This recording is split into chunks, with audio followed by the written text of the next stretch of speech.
ড্রামার শুরুতেই এই ড্রামার হিরোইনকে দেখানো হয়। সে তার ফিয়ন্সের সাথে ওয়েডিং ড্রেস ট্রাই করতে এসেছিল। মেয়েটির নাম ইওয়ান। সে তার ফ্যান্সের দিকে তাকিয়ে স্মাইল করে। 7 বছর ডেট করার পর তারা ফাইনালি বিয়ে করার ডিসিশন নিয়েছে। আমাদের ড্রামার হিরো লুও। সে ইউয়ানের প্রশংসা করে বলে, এই ড্রেসে তোমাকে অনেক সুন্দর লাগছে। তখন একটা মেয়েকে দেখানো হয় যে আড়ালে থেকে তাদেরকে লুকিয়ে রাখতেছিল। এই মেয়েটা হচ্ছে লুওর ছোটবেলার বন্ধু, তার নাম জিয়াও।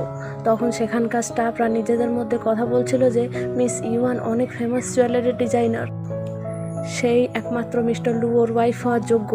এটা শুনে জিয়াও তাদের উপরে রাগ করে বলে, কি বললে তোমরা? স্টাফ দুজন জিয়াওকে সরি বলে চলে যায়। পরে জিয়াও কাউকে কল করে ইউয়ানকে মেরে ফেলার অর্ডার দেয়। শপিং করে ফেরার পর লুও ইউয়ানকে তার ডিজাইন করা জেট পেন্ডেন্টের ফাইল দিয়ে বলে, এটা হারিয়ে গেছিল না, আমি তোমার জন্য এটা খুঁজে নিয়েছি। ফাইল দেখে ইউয়ান তো খুশি হয়ে যায় আর বলে, তুমি এটা খুঁজে পাইলে কি করে?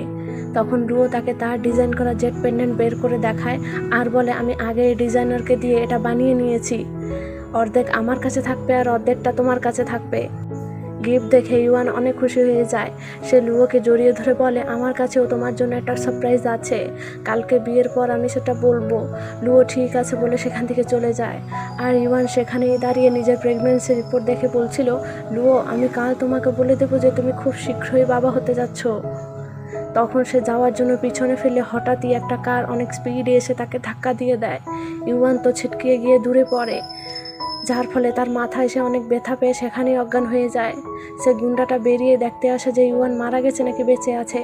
সে ইউয়ানকে চেক করে জানতে পারে যে সে তো বেঁচে আছে, শুধু অজ্ঞান হয়েছে।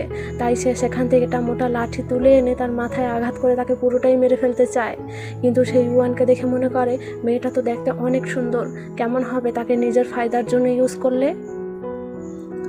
এসব মনে করে সে ইউয়ানকে আর মারে না, উল্টো জিয়াওকে কল করে বলে দেয় যে মেয়েটা মারা গেছে, তাই বাকি টাকাগুলি তাড়াতাড়ি পাঠিয়ে দিও। পরের দিন লুওকে দেখানো হয় সে তার ওয়েডিং হলের বাইরে ইউয়ানের জন্য ওয়েট করছিল। অনেক দেরি হয়ে গেছে কিন্তু ইউয়ান এখনও আসছে না দেখে লুওকে তার জন্য চিন্তা হয়। তাই সে তাকে কল করে কিন্তু তার কল লাগছিল না। জিয়াও তো এসব দেখে অনেক আনন্দ পাচ্ছিল, তার সাথে সাথে লুওর মাও। আসলে সেও ইউয়ানকে মোটেও পছন্দ করে না। লুওর মা লুওকে বলে, সব গেস্টরা অনেকক্ষণ হয়ে গেছে বিয়ে হওয়ার ওয়েট করছেন, কিন্তু তোমার ওয়াইফেরই দেখা নেই। সে কি জেনে জেনে সবার সামনে আমাদেরকে এম্বারেস করার জন্য এই প্ল্যানটা করে রেখেছিল? লুও কিন্তু তার মায়ের কোনো কথাই কান দিচ্ছিল না। তার তো ইউয়ানের জন্য চিন্তা হচ্ছিল যে ইউয়ান, তুমি কোথায় আছো, তুমি ঠিক আছো তো, তোমার কোনো ক্ষতি হয়নি তো? তখন অ্যাসিস্ট্যান্ট এসে বলে, বস, ম্যামকে সব জায়গায় খোঁজা হয়ে গেছে, ম্যামের কোনো খোঁজ খবরই পাওয়া যাচ্ছে না। এটা শুনে লুওর মা বলে, আমি জানতাম সে মোটেও ভালো মেয়ে নয়, জিয়াওর সামনে তো তার কোনো তুলনাই করা যাবে না। তুমি এত ভালো মেয়েকে বাদ দিয়েছে বাজে মেয়েটাকে বিয়ে করার ডিসিশনই বা কেন নিলে? দেখো সবার সামনে সে কীভাবে আমাদেরকে এম্বারেস করলো। তখন লুও তার মাকে রেগে থামতে বলে। তখন জিয়াও বলে, হতে পারে সে জেনে জেনেই এই বিয়েটা ছেড়ে চলে গেছে। লুও বলে, না, ইউয়ান সেমন করতেই পারে না।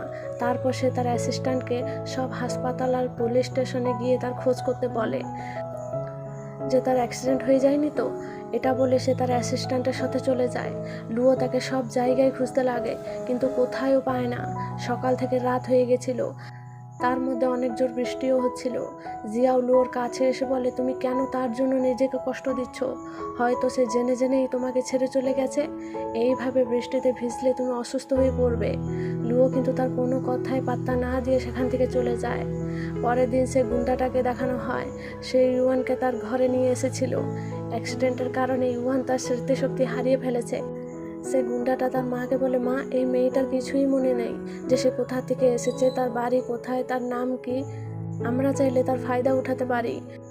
তার মা এটা শুনে খুশি হয়ে বলেন, হ্যাঁ, তুমি ঠিকই বলেছ, আমরা তাকে তোমার ওয়াইফের পরিচয় দিয়ে নিজের কাজ হাসিল করতে হবে।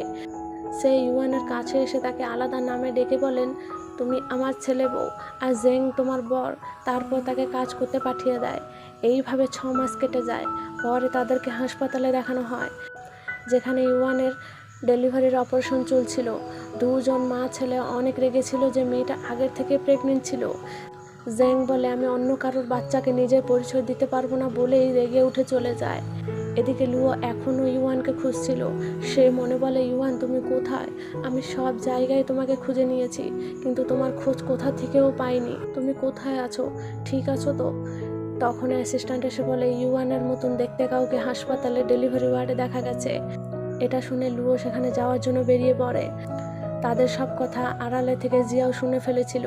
সে রেগে বলে, সে মেয়েটা এখনও বেঁচে আছে, এটা কিভাবে সম্ভব হতে পারে? বলেই সে কাউকে কল করে লুয়োর আগে ইউয়ানকে খুঁজে বের করতে বলে। পরের দিন ইউয়ানের জ্ঞান ফিরে আসলে সে সবার আগে তার বাচ্চার কথা মনে করে। তখন জেংয়ের মা আসলে ইউয়ান তাকে তার বাচ্চার কথা জিজ্ঞেস করলে সে বলে সে মারা গেছে।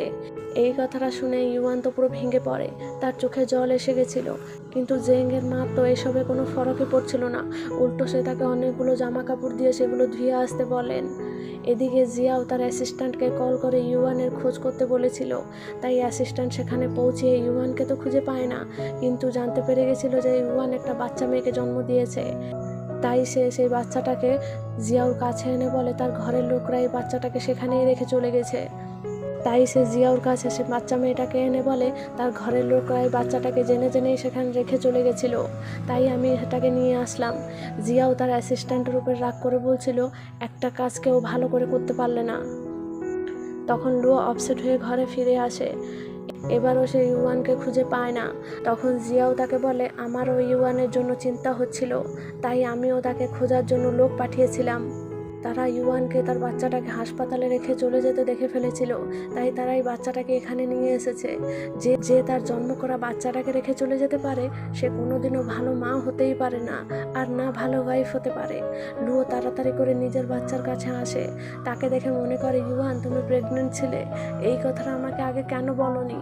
তুমি আমাকে ছেড়ে চলেই বা গেলে কেন? খুব শীঘ্রই আমি তোমাকে খুঁজে বের করে আমার সব প্রশ্নের উত্তর চাইবো, যেগুলোর উত্তর তোমাকেই দিতে হবে।